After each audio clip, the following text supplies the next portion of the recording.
Hi folks, and welcome back to the allotment. I have absolutely loads and loads to get started on today, and it's one of those days I just woke up with a little bit of a pep in my step. You know, I was really ready to go. It's relatively early for me, and there's just loads and loads I could be getting on with. Lots that I've been putting off. I've got a bit of a shoulder injury at the moment. It's really painful actually, and so because of that I've been putting stuff off, and yeah, there's a lot to do. I don't know how much we're going to get done, so let's just get stuck in. I want to get started looking at the onion harvest. As you know, I've had onions all over the plot, so let's have a look at how they've done, because they're definitely ready to come out now. It kind of makes sense to start where it's worse, and you won't even be able to see from where the camera is that there are onions planted in here. I did a single row, and as I've mentioned many times before, I suffer very badly with onion white rot. And what I've been doing this year is just putting onions all over the place in different beds and seeing where maybe they will do well. And in here, this is not one of the places that they've enjoyed. As you can see, I think this one is probably the best onion from this entire row. And I mean, it wouldn't even be impressive as a shallot. I'm going to get them all out though and have a look at what we got.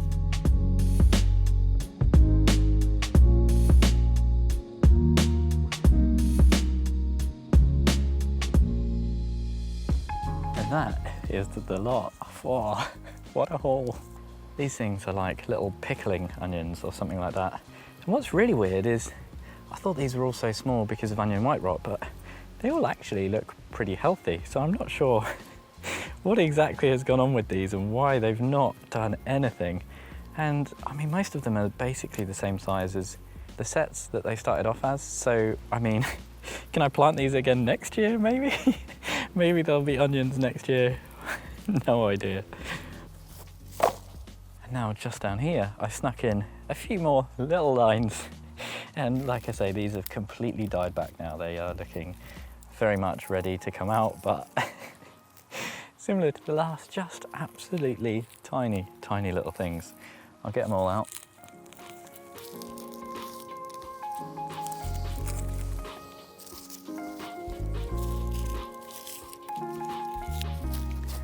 And once again, it's exactly the same thing. These, I thought, were gonna all be afflicted with white rot, and there are two that are looking a bit sad from white rot. But for the most part, they're pretty healthy. They're just absolutely tiny. So I've been looking at this bed most of this season and thinking, what is the bloody point? Which is a term that was coined very recently on one of Tony C. Smith's live streams, where I regularly guest on a show called the Potty Garden Club. It's a really good laugh, and if you've never come along before, do join. I'll put a little link in the description and all the details down below. We are moving to a new channel, but for now they're still over at Tony C. Smith's channel every Monday night. Up here you can see I've tried another row right next to my my carrots, which are still looking really crap. Not doing well at all, but there are a few in there. But this one is starting to look a bit more like maybe a slightly viable crop. You can see these have all fallen over, and there's a couple of little ones, but there's also some which are still slightly on the smaller side, but definitely approaching more of an actual usable onion. And last, but very much not least, this is, believe it or not, the main onion bed. I know it's a little bit hard to see in here. I've really embraced the messy bed style here. You can see there's all sorts of flowers, lots of lettuce that has gone completely over. So many really nice crops of lettuce this year. But in amongst it all, there are the onions, and these are by far and away the healthiest looking ones on the plot. So let's get all these up and see how they look.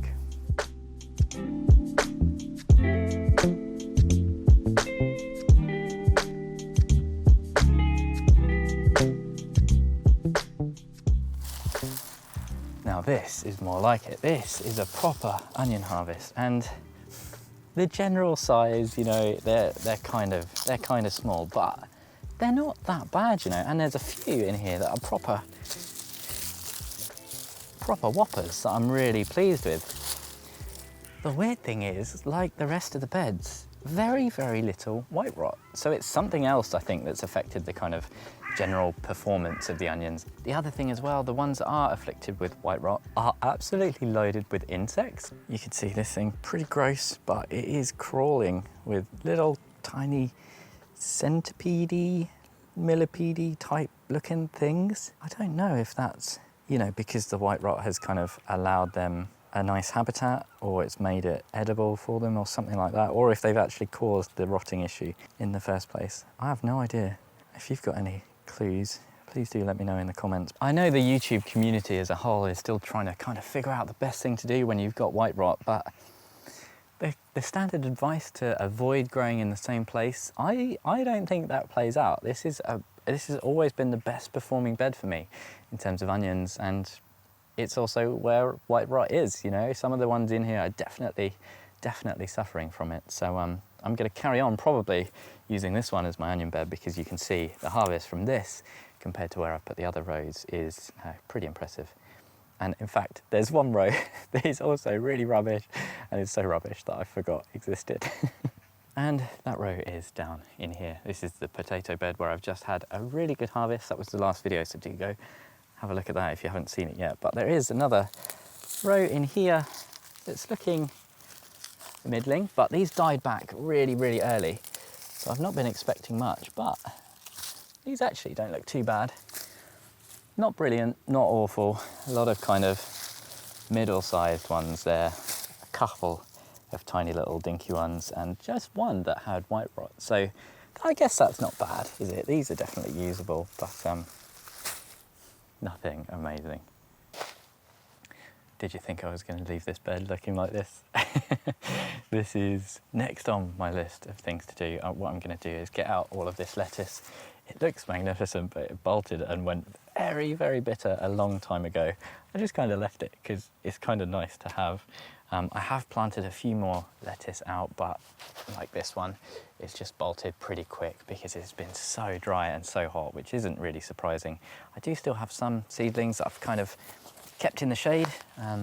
Some little transplants here that I'll put out, and we'll see. We'll see if they survive or not.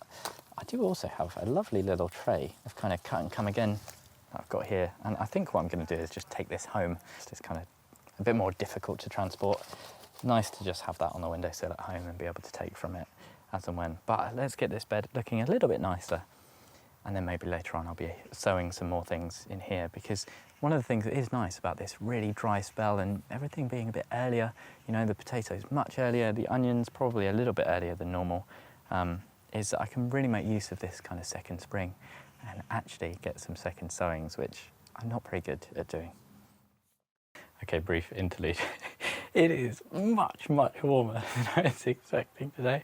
I'm absolutely baking, and like I say, it's just going to be a bit of all over the place, you know, just showing you what I'm up to. But I had to show you this because this is the first tomato of the season, quite late, I think. And some of my tomato plants are not having the best time, but we have got one very nice truss, and well, so this one is a gardener's delight, but there's something about it when they're still warm, you know, from the greenhouse. They are just gorgeous. It was the right decision to grow tomatoes again this year. Oh, that is wonderful. Anyway, I should carry on doing some actual work. So this bed looking a lot kind of neater and tidier. It's still pretty rough, and there's a lot of green that I like to just leave, you know, I like to leave it on the soil to break down. That does some good stuff, but I'm going to get these transplants in. I don't think they're going to do much, but it's better than letting them sit and kind of go to waste. There's a blooming snail from the greenhouse. And as well, I think what I'm going to do is sow some more salad crops, some more lettuce plants in this bed as well. Hopefully, no, it's a little later in the season, they'll be okay.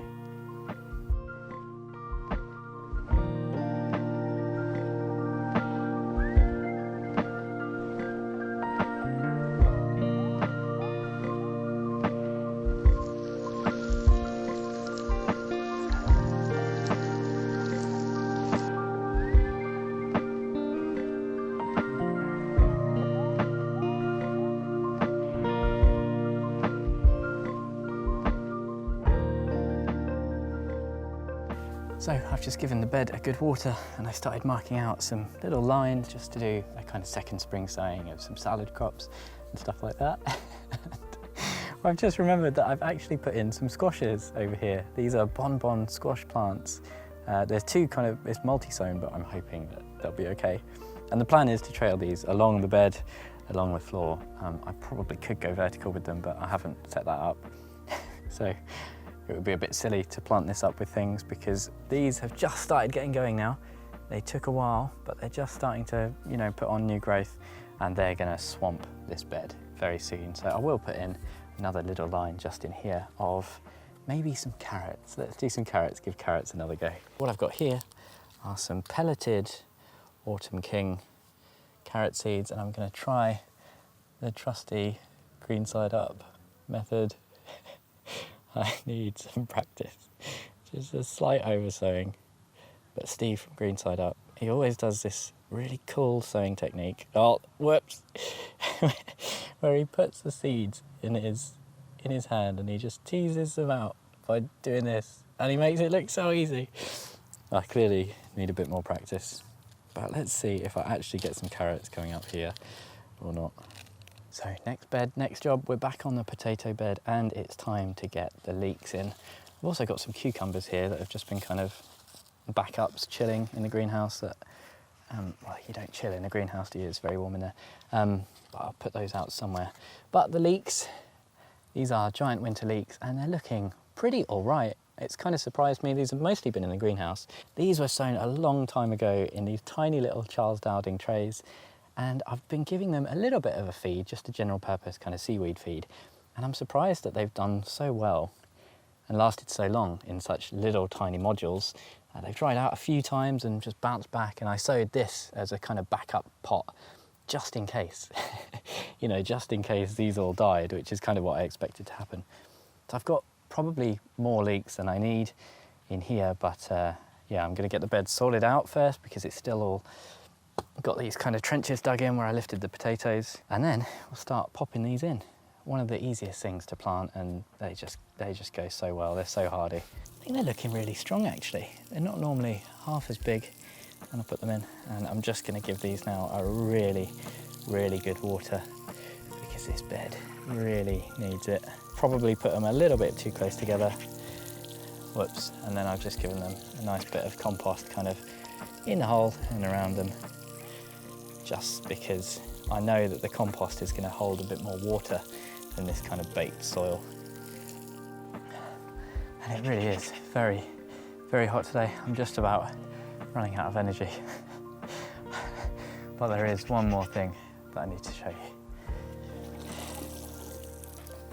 I said there was one thing I wanted to show you. There's actually a couple, but the first one that I was thinking about is in here, in the brassica bed. And you might recall, I was growing something a bit different this year for the first time, something called Sibsy broccoli. This is an F1 sprouting broccoli.